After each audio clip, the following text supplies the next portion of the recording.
네, 안녕하세요. 우리 친구들 반갑습니다. 참으로 또 오랜만이네요. 그렇죠? 코로나로 인해서 교회 나오지도 못하고 예배도 못 드리고 우리 이쁜 친구들을 만나지 못해서 너무나도 가슴이 아픕니다. 곧 만날 수 있는 날이 오리라 믿습니다. 그렇죠? 네. 그래서 오늘은 그동안에 우리 친구들에게 하나님 말씀을 영상으로 잘 보내준 것을 말씀을 보고 묵상하고 기도하고 집에서 그런 삶을 살았으리라 믿습니다. 오늘은 종려주일이에요. 그래서 사모님이 또 지난번처럼 녹음해서 우리 친구들에게 보내준 말씀이니 오늘 잘 들어야 합니다. 그냥 누워서 흐트러진 모습으로 하면 안 돼요. 예배 드리는 모습으로 깨끗하게 몸을 씻고 세수하고 단정하게 옷을 갈아입고 반듯하게 앉아서 말씀을 들어야 돼요. 예배 드리는 자세는 그러한 자세입니다. 알았죠? 네. 그래서 오늘 말씀은 누가복음 19장 38절 말씀이에요. 우리 친구들 성경책 다 같이 피세요. 피시고 같이 읽어보기로 해요. 네, 누가복음 19장 38절 말씀. 찾은 줄 알고 같이 읽겠습니다. 찬송하리로다 주의 이름으로 오시는 왕이여 하늘에는 평화여 가장 높은 곳에는 영광이로다 하니 아멘. 네, 제목은 예루살렘에 입성하시는 우리의 왕 예수님.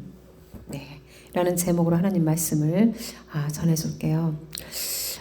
해마다 종려주일, 부활주일에 사모님 우리 친구들에게 아주 이해하기 쉽게 잘 설명을 해줬는데 우리 친구들이 또 잊었나 몰라요. 그러면 오늘 잘 들어서 가슴에 새겨서 종려주일은 이런 거구나. 부활주일은 이런 거구나. 친구들이 잘 알았으면 좋겠어요. 네. 우리 친구들이 상상하는 왕의 모습은 어떻다고 생각하나요? 의리의리한 곳. 우리가 역사 사극에 보면 궁궐 있죠. 궁궐 아주 의리의리한 궁궐에서 살고 돈도 많고 좋은 옷에 좋은 신발에 먹을 것도 많고 모든 것이 풍족한 그런 삶을 살아가는 사람이 왕이라고 생각해요. 그런데 그렇지 않은 왕도 있어요. 그 왕은 주의 이름으로 오는 분이고 의리의리한 것을 타고 오는 것이 아니라 나귀 새끼를 타고 오는 분이 계십니다. 그리고 그 왕은 우리의 왕입니다. 우리의 왕이 과연 누구일까? 오늘 말씀을 들으면 알게 될 거예요. 집중해서 말씀을 잘 한번 들어보세요.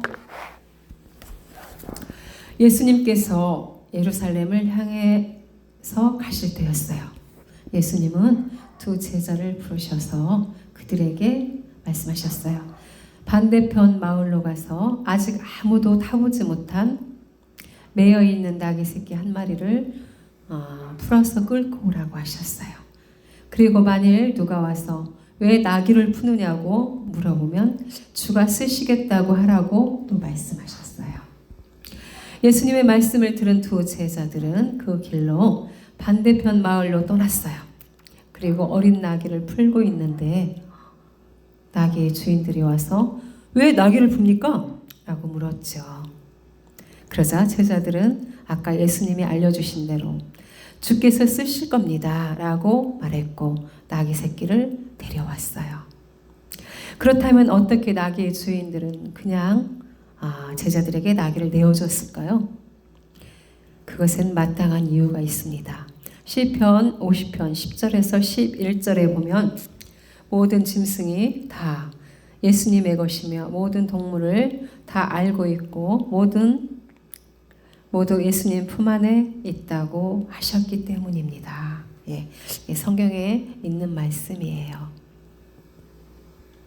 그 후에 제자들은 데리고 온 나귀 위에 자신들의 겉옷을 벗어서 걸쳐놓고 예수님을 태워드렸어요. 또한 길에도 겉옷을 깔아 놓았어요. 제자들은 모두 기뻐하며 자신들이 본 기적들로 인해 큰 소리로 하나님을 찬양했어요. 어떻게 찬양했을까요?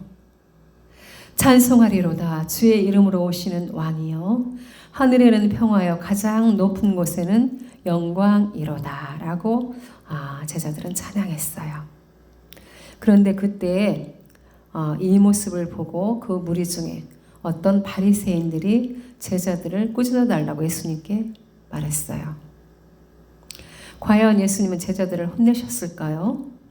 예수님께서는 만일 제자들이 침묵한다면 돌들이 소리를 지를 거라고 하셨어요. 이 말은 사람들이 잠잠하다고 해서 찬양을 받지 않으시는 분이 아니라 돌들이 소리를 질러 찬양을 받으신다는 거예요.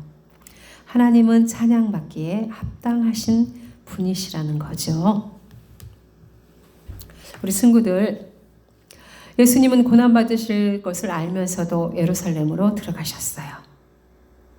예수님은 어떤 일이 생길 것이라는 것을 매우 잘 알고 계셨어요.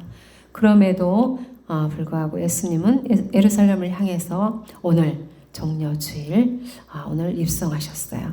또한 고난받을 것을 두려워하지 않으시고 피하지도 않으시고 어린 나귀를 타고 겸손한 모습으로 예루살렘으로 들어오시는 거예요. 이 이야기가 뭐냐면 예수님께서 이 땅에 오셔서 몇 년을 사셨어요? 33년을 사셨죠? 네. 못이 박히도록 우리 친구들에게 33년. 그렇게 얘기를 많이 해줬어요. 30년은 자기 삶을 살았어요. 그리고 나머지 3년은 자기 삶이 아니라 하나님을 위해서 살았어요.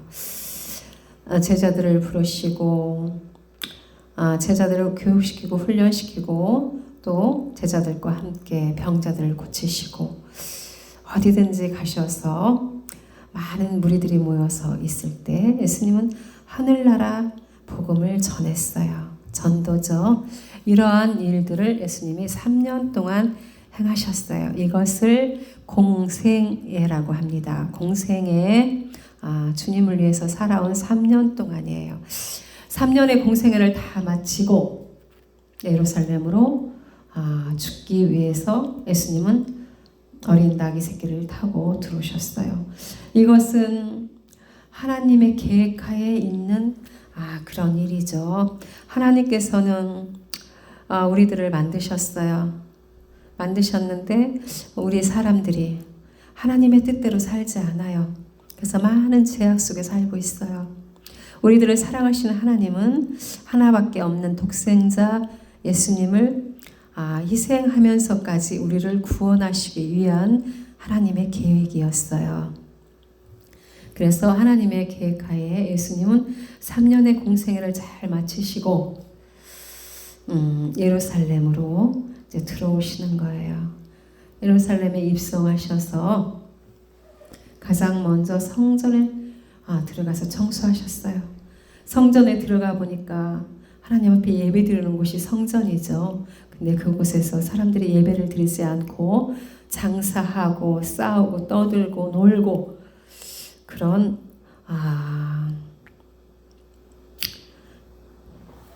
강도의 소굴이 되었어요. 예수님은 너무너무 화가 났어요. 감히 하나님의 집에서 예배를 드려야 하는 하나님의 집에서 이 많은 것들이 자행하고 있으니 너무너무 가슴이 아파서 그들을 호통을 치면서 다 쫓아내고 깨끗하게 성전을 월요일에 청소하셨어요. 그리고 화요일, 수요일, 목요일까지 여러 가지 일을 하셨어요. 마지막 목요일에는 제자들을 다 불러서 새우의 만찬, 이제 제자들과 이별해야 되기 때문에 마지막으로 식사를 하는 것이죠. 그 자리에서 예수님은 말씀하셨어요. 여기 앉은 자 중에 한 사람이 나를 팔을 것이다. 누구예요? 가룟 유다죠. 가룟 유다가 은 30에 예수님을 팔아 넘겼죠.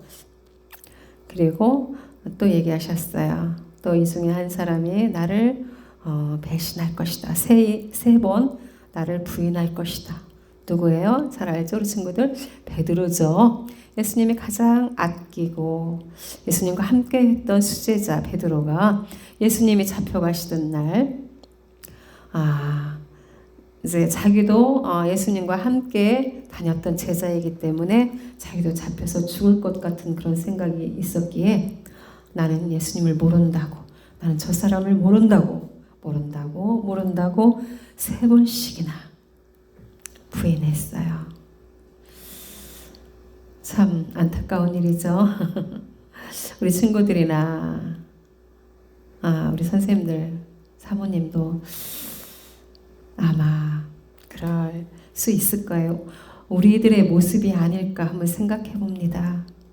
우리가 꼭 돈을 주고 파는 것만 예수님을 파는 것이 아니고 입술로 예수님을 모른다고 부인하는 것만 부인하는 것이 아니고 우리 삶 가운데 우리가 온전하게 하나님의 뜻 가운데 살지 않고 온전한 예배를 드리지 못하고 친구들과 싸우고 욕설하고 하나님이 원하시지 않는 나쁜 행동을 하며 살아가는 것은 예수님을 팔고 예수님을 배반하고 예수님을 다시 십자가에 못 박는 그런 일이나 아마 같을 거예요. 그래서 우리는 절대로 예수님을 못 박는 일을 또 배반하는 일을 파는 일을 해서는 안 되겠죠. 그렇게 하고 예수님께서 목요일에 최후의 만찬을 하시고 금요일에 기도하시다가 잡혀갔어요. 잡혀가서 스스로 십자가를 지고 골고다 언덕까지 올라가서 금요일 날 십자가에 매달려 예수님은 돌아가셨어요. 돌아가시고 다음 주일이 부활주일이죠. 다음 주일 새벽에 예수님은 부활하셨어요. 그런 여정들이 오늘 종려주일에 우리 친구들에게 하나님의 말씀을 전하는 거예요. 그래서 아까 오늘의 말씀을 들으면 우리의 왕이 누구인지 알 수 있다고 했죠. 우리 친구들 눈치챘나요? 네, 바로 주의 이름으로 오시는 우리의 왕 예수님이세요. 그리고 하나님 말씀에는 왕이 나귀 새끼를 타고 오신다는 말이 기록되어 있어요. 요한복음 12장 5절이에요. 그것을 이루기 위해 예수님께서 기꺼이 나귀 새끼를 타고 앞장서서 나아가셨습니다. 우리는 예수님을 왕으로 섬기는 주의 어린이라는 것을 항상 가슴에 새기면서 주님만 섬기는 우리 친구들 모두가 다 되었으면 좋겠어요. 네. 우리의 왕이신 예수님. 지금까지는 우리가 예수님을 깊게 생각하지 않고 경휼히 여겼다면 오늘 종려주일에 예수님에 대해서 우리 친구들이 잘 들었죠. 나를 위해서, 우리 친구들을 위해서, 우리 선생님들을 위해서 십자가에 달려 돌아가셨어요. 그런 예수님이 나의 은인이죠. 내가 죽을 수밖에 없는데 예수님 때문에 내가 살았단 말이에요. 그럼 그 예수님을 우리가 어떻게 해야 되겠어요? 그럼 이전보다 더 뜨겁게 사랑하고 이전보다 뜨겁게 예수님을 잘 믿고 이전보다 더 열심히 하나님 말씀을 잘 듣고 예배 잘 드리고 그러한 예수님을 모르는 사람들에게 전해야 되겠죠. 그래서 우리 친구들은 오늘 종려주일 하나님 말씀을 잘 들었으니까 그 말씀을 잘 행하고 그 말씀대로 예수님을 뜨겁게 사랑하는 우리 모두의 친구들이 다 되었으면 좋겠습니다. 기도하겠습니다. 사랑해 주님 감사합니다. 오늘 종려주일에 우리 친구들과 귀한 말씀을 나눴습니다. 예수님께서는 아무런 죄도 없이 나 때문에 십자가에 달려 돌아가셨습니다. 그런 예수님을 우리는 늘 사랑하고 그런 예수님을 잘 믿고 그런 예수님의 말씀대로 살고 그런 예수님을 전하며 살아갈 수 있도록 하나님 저희들을 인도해 주시옵소서. 이렇게 코로나 때문에 서로 교회에서 예배드리지 못하고 영상으로 녹음으로 예배드리는 이 시간 하나님 저희들 긍휼히 여겨 주시어서 속히 코로나 이 재앙이 다 완전히 없어져서 우리 친구들이 하나님 앞에 나와 함께 찬양하며 기도하며 예배드릴 수 있는 날이 속히 올 수 있도록 하나님 도와주시옵소서. 우리 친구들 만날 때까지 하나님 또한 건강도 지켜주시옵소서. 감사드리며 예수님 이름으로 기도드렸습니다. 아멘.